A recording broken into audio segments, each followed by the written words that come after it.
The helicopter wasn't supposed to drop that low. If you were standing there, ankle-deep in muddy water under the artificial night of a movie set, you would hear it first, the heavy, mechanical thud of the blades cutting through the air. Not distant, not cinematic, close, too close, the kind of sound that presses against your chest and makes your instincts whisper that something is wrong. You would see the searchlights flicker across the water, smoke drifting through the scene, explosions timed to mimic chaos, children running, an actor carrying them through the darkness. It would feel real, because it was supposed to feel real. But then, the timing slips. A blast goes off too close, the helicopter dips lower, the air changes, the sound shifts from controlled spectacle to something unstable, something unpredictable. And in that instant, just a fraction of a second, you would realize that this isn't a performance anymore. And by the time anyone understands what's happening, it's already too late. What happened on the set of Twilight Zone, the movie, wasn't just a tragic accident. It was the result of a system that believed control was an illusion it could maintain.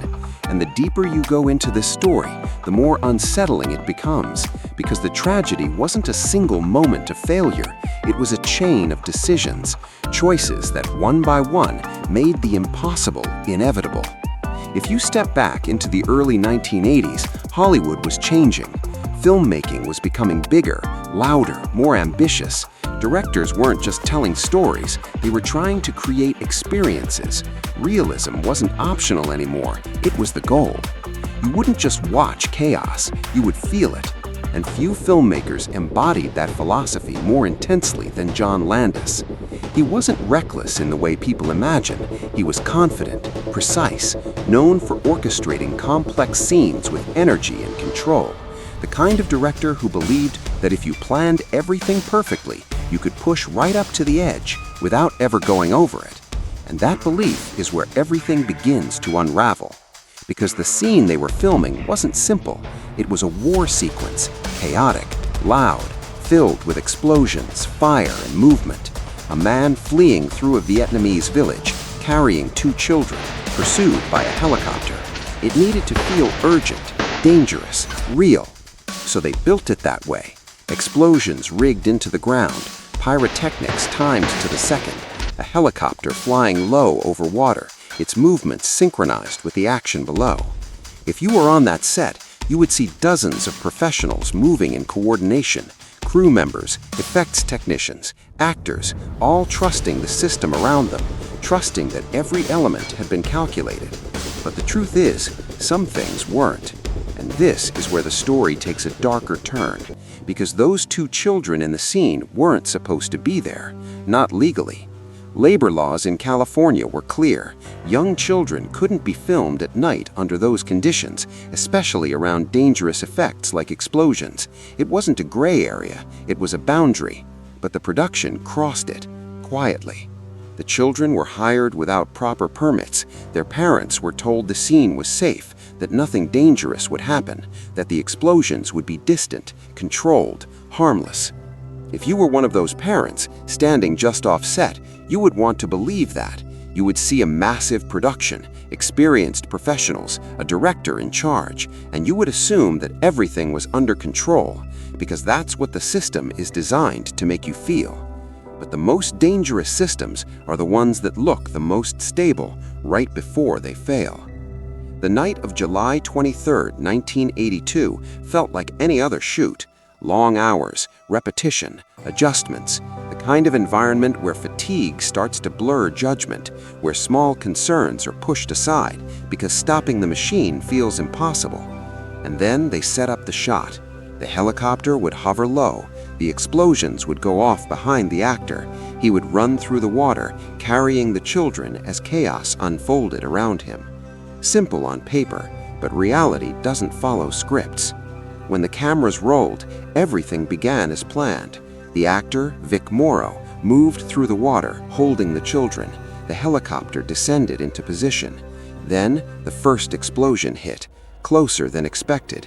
You would feel the shock wave ripple through the ground, the water would tremble, the air would fill with debris. And then, something changes. the helicopter doesn't stabilize. It reacts.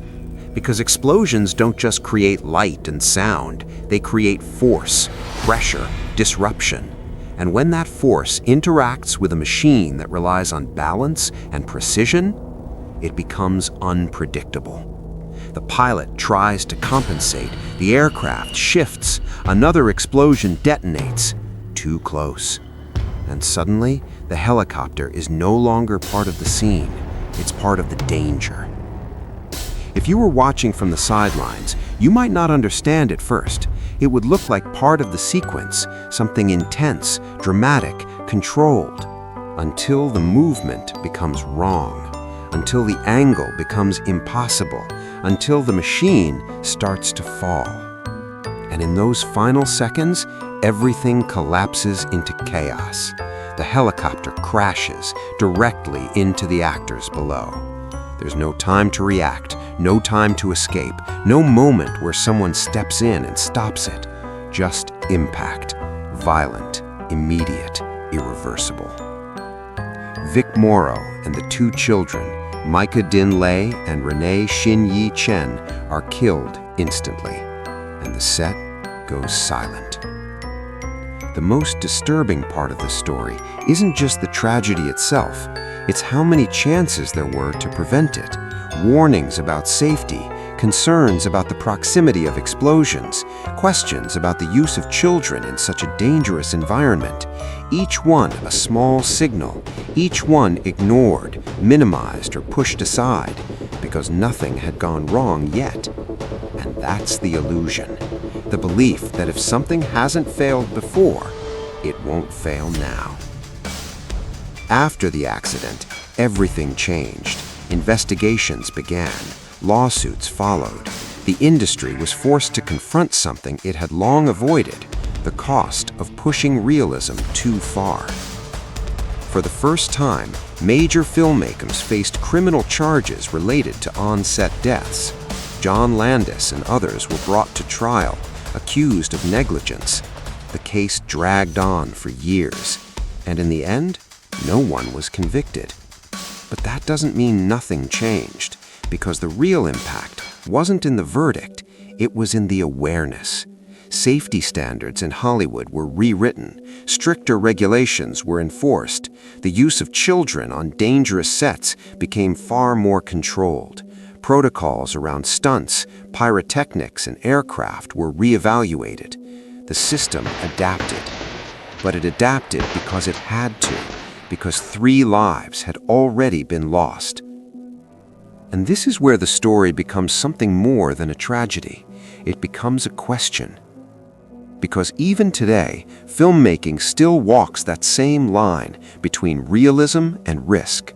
Technology has replaced many dangers, yes. CGI can simulate what once required real explosions, real stunts, real proximity to harm. But the mindset, the desire to make something feel real at any cost, still exists. You can still see it in the way productions push boundaries, in the way audiences demand authenticity, in the way creators chase something that feels just a little more intense than what came before. And that raises a quiet, uncomfortable truth. The line between control and chaos isn't fixed, it's negotiated, every time. If you were standing on that set before everything went wrong, you wouldn't see a disaster waiting to happen. You would see confidence, experience, a system that had worked before. And that's exactly what makes it dangerous, because the most catastrophic failures don't come from obvious mistakes. They come from moments where everything feels under control, right up until it isn't. So now I want you to think about this. When does dedication become recklessness? When does realism stop being art and start becoming risk? And if you were in that position, on that set, in that moment, would you have trusted the system, or would you have walked away?